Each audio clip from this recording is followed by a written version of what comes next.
Informação ao vivo agora com a Kelly Borges, que vai pintar por aqui no telão uma grande operação desencadeada pelo Ministério Público que mira num cartel feito em funerárias aqui da capital e também do sul do estado. Kelly, conta mais.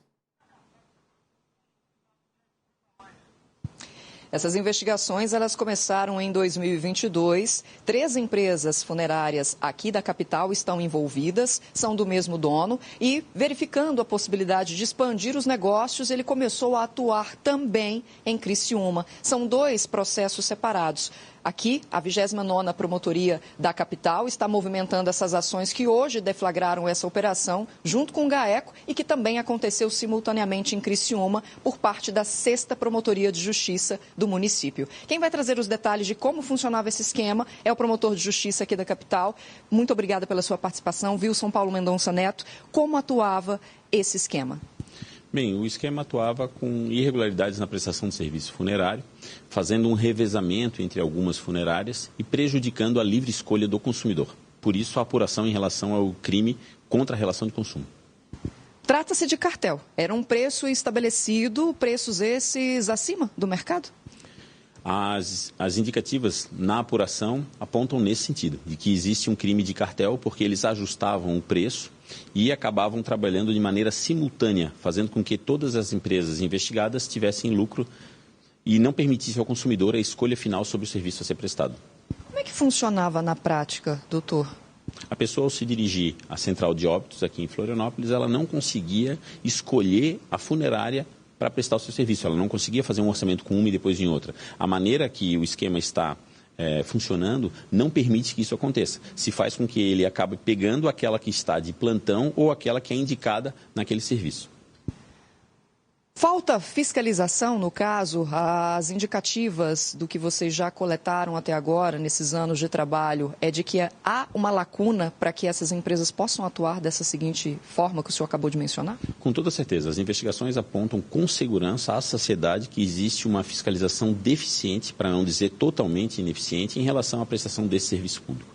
Isso é constatado durante as apurações, durante as investigações e a própria maneira como funcionava o serviço dentro da central de óbitos. Foram cumpridos hoje 20 mandados de busca e apreensão aqui na capital, outros 10 em Criciúma, são totalizados aí 32 mandados expedidos pela Justiça. O que acontece a partir de agora? Na sequência, o Ministério Público vai se debruçar sobre a análise de todos os dados apreendidos em relação ao material, contratos, aparelhos celulares, enfim, tudo aquilo que foi apreendido, para ao final, então, apontar os responsáveis e deflagrar a competente ação penal. Muito dinheiro foi apreendido também. Cédulas estrangeiras, inclusive, também a nossa cédula aqui do Brasil, real. O que significa isso? Em causa espécie, agora efetivamente esse dinheiro foi apreendido, R$252 mil e mais 359 mil em cheque, além de um pouco de moeda estrangeira. Agora essas pessoas vão ser chamadas, pelas quais foram encontrados o dinheiro, no sentido de esclarecer a origem desse dinheiro, porque nesse primeiro momento chama um pouco a atenção a quantidade de dinheiro guardada, nessa situação da apreensão. Nesse primeiro momento, existe o que fazer em relação ao funcionamento dessas empresas? Elas continuarão atuando? É um serviço público essencial. Então, elas continuam funcionando, sob pena de prejudicar mais ainda o consumidor, mas se espera que, a partir de agora, seja desencadeada uma fiscalização efetiva em relação a essas empresas, permitindo o livre acesso do consumidor na escolha daquele que efetivamente ele quer contratar. O município vai ser acionado, no caso? O município tomou conhecimento da situação na data de hoje, tem acesso, querendo, aos autos de investigação, para fins de tomar as medidas que entender pertinentes em relação à proteção do município e também dos consumidores aqui de Florianópolis. Muitíssimo obrigada pelos esclarecimentos, obrigada por esperar. Ele acabou de sair da coletiva de imprensa, onde todos os colegas estavam aqui reunidos na sede do Ministério Público de Santa Catarina, para trazer, então, as informações que ele acabou de compartilhar agora ao vivo conosco.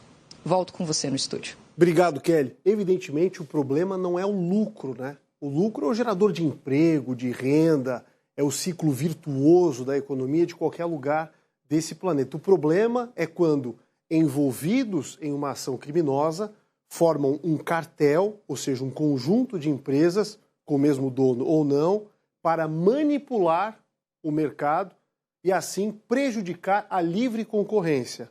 Quem é atingido imediatamente? O consumidor.